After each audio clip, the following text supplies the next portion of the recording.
Bonjour. Aujourd'hui, on s'intéresse à une ambition qui pourrait bien changer les règles du jeu mondial. C'est la course effrénée de la Chine vers l'autosuffisance. Une stratégie qui a des implications absolument énormes pour tout le monde. Soyez prêts pour des tempêtes dangereuses. Alors, quand le président Xi Jinping prononce ces mots, ce n'est pas juste une métaphore poétique, loin de là. C'est un véritable signal, le début d'une mobilisation nationale comme on en a rarement vu. Pour la Chine, se préparer à la tempête, ça veut dire se préparer à un avenir qu'elle sent de plus en plus incertain. Mais alors, concrètement, qu'est-ce que ça veut dire pour une superpuissance comme la Chine de se préparer à une tempête? En fait, il faut bien comprendre que ça va beaucoup plus loin qu'une simple politique économique. C'est un vrai changement de cap, un virage à 180 degrés. On parle ici d'une véritable stratégie de survie parce que Pékin a le sentiment de faire face à un monde de plus en plus hostile, avec les États-Unis en première ligne. Alors, par où est-ce qu'on commence pour bâtir une telle forteresse? Eh bien, le premier front, le plus crucial, c'est celui de la technologie. Parce que pour Pékin, le calcul est simple. Celui qui maîtrise la tech, maîtrise l'avenir. Point. Et c'est là qu'on touche au cœur du problème, à tout le paradoxe chinois. D'un côté, il y a cette ambition démesurée de souveraineté totale. Et de l'autre, il y a un talon d'Achille, une faiblesse énorme, la dépendance aux semi-conducteurs qui viennent de l'étranger. Ces toutes petites puces qui sont en fait le cerveau de toute notre technologie moderne. Tenez-vous bien, 378 milliards de dollars. C'est la somme, oui, la somme absolument folle que la Chine a dépensée en une seule année, en 2021, juste pour importer des puces électroniques. Pour mettre ça en perspective, c'est plus que ce qu'elle dépense pour importer du pétrole. C'est une dépendance qui coûte une fortune et qui stratégiquement est devenue tout simplement intenable. Alors, face à ça, quelle est la réponse de Pékin? Eh bien, c'est une véritable croisade industrielle menée par l'État. On ne parle pas de petites subventions. L'État met le paquet. Des milliards sont injectés, des fonds d'investissement géants sont créés de toutes pièces et on orchestre la naissance de grands pôles technologiques. Le but, c'est clair, rattraper le retard et bâtir son propre écosystème de A à Z. Et cette vision, elle vient directement du sommet. Comme le dit Xi Jinping lui-même, l'enjeu, c'est de maîtriser la chaîne d'approvisionnement essentielle de nos propres mains. On voit bien que l'objectif n'est pas juste économique, il est avant tout stratégique. Il s'agit ni plus ni moins que de reprendre en main son destin technologique. L'histoire des supercalculateurs chinois est un exemple parfait de cette dynamique. Pendant des années, la Chine a dominé le classement mondial. Et puis, d'un coup, les sanctions américaines sont tombées, coupant net l'accès aux puces les plus avancées.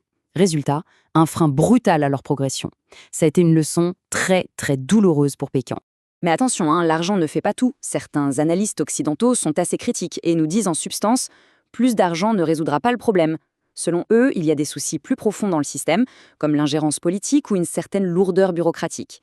Et ça pourrait bien empêcher la Chine d'atteindre son but, même avec tous les milliards du monde. Allez, on passe au deuxième front de cette grande stratégie, l'énergie. C'est une évidence, sans une énergie fiable et disponible en grande quantité, aucune ambition de superpuissance ne peut tenir la route.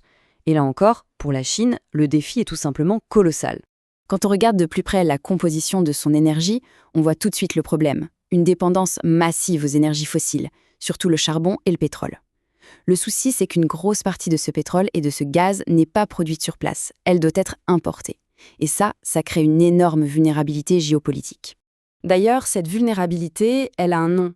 C'est le dilemme de Malacca. Pour bien comprendre, il faut imaginer que plus de 80% des importations de pétrole de la Chine passent par un tout petit couloir maritime, le détroit de Malacca. Un passage très étroit qui pourrait être facilement bloqué par d'autres puissances. Pour les stratèges à Pékin, c'est un véritable cauchemar.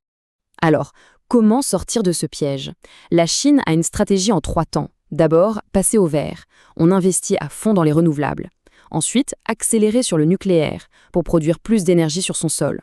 Et enfin, la troisième solution, c'est de contourner le problème en construisant de nouvelles infrastructures, comme des pipelines géants pour ne plus dépendre du détroit de Malacca.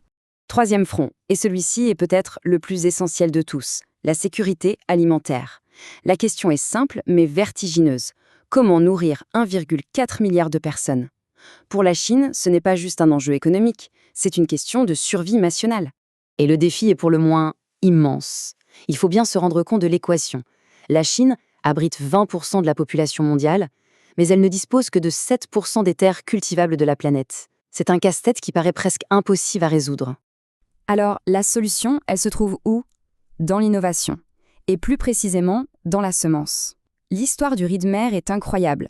Des scientifiques menés par le légendaire Yuan Longping, ont mis au point une variété de riz capable de pousser dans des sols salés, des terres qu'on pensait perdues pour l'agriculture. C'est un peu comme transformer un désert en champ de blé. Et pour bien comprendre à quel point cette question de la nourriture est vitale en Chine, il suffit de voir l'hommage national qui a été rendu à Yuan Longping à sa mort. Un citoyen disait « Je ressens un profond sentiment de perte. Il a tellement risqué pour la sécurité alimentaire du pays. » Ça montre bien que des gens comme lui sont vus comme de véritables héros de la nation. On arrive au dernier front de cette bataille pour l'autonomie. Un front plus discret, presque invisible, mais tout aussi stratégique, la finance. Ici, l'objectif de Pékin est clair, se défaire de l'emprise du dollar américain sur l'économie mondiale. Et pour y arriver, la Chine construit son propre système de paiement international, une alternative au fameux système SWIFT qui est dominé par les Occidentaux. Il faut dire que ce qui est arrivé à la Russie, qui a été coupée de SWIFT, ça a été un véritable électrochoc pour Pékin. Ça leur a confirmé qu'il était absolument urgent de bâtir leur propre forteresse financière pour se mettre à l'abri de ce genre de sanctions. Alors, est-ce que ça fonctionne? Eh bien, le yuan progresse, c'est vrai, il est maintenant dans le top 5 des monnaies les plus utilisées dans le monde, mais il faut rester lucide. Le chemin est encore très très long. Le dollar américain garde une avance absolument écrasante. Et tant que le yuan ne sera pas une monnaie totalement convertible, ses ambitions resteront forcément limitées. Ok, donc si on récapitule, technologie, énergie, nourriture, finance. Quand on met bout à bout toutes les pièces de ce puzzle, le dessin qui apparaît est assez clair. On voit une nation en train de bâtir méticuleusement sa propre forteresse. La grande question qui reste, c'est pourquoi? Dans quel but? Et là, forcément, ça nous amène à la question qui fâche, la question la plus brûlante. Est-ce que la Chine se prépare à la guerre? C'est une possibilité qu'il est difficile d'écarter, surtout quand on entend Xi Jinping lui-même dire à son armée de se préparer au combat. Toute cette course à l'autonomie pourrait très bien être, en fait, une préparation à un conflit majeur. En gros, il y a deux manières de voir les choses. D'un côté, une interprétation plutôt défensive. La Chine chercherait simplement à devenir plus résiliente, à se protéger des chocs extérieurs dans un monde de plus en plus instable. De l'autre côté, il y a une lecture beaucoup plus offensive. Dans ce scénario, cette autosuffisance serait la condition indispensable pour pouvoir lancer une opération militaire par exemple sur Taïwan, sans avoir à craindre des sanctions économiques qui paralyseraient le pays. Et donc la question qui se pose pour finir, c'est celle-ci. En voulant à tout prix se protéger de toutes les tempêtes possibles et imaginables, est-ce que la Chine est en train de construire une forteresse imprenable ou une prison dorée? En se préparant à se découpler du monde, est-ce qu'elle deviendra plus forte ou simplement plus isolée et peut-être plus imprévisible? L'issue de cette course folle, en tout cas, dessinera sans aucun doute le monde de demain.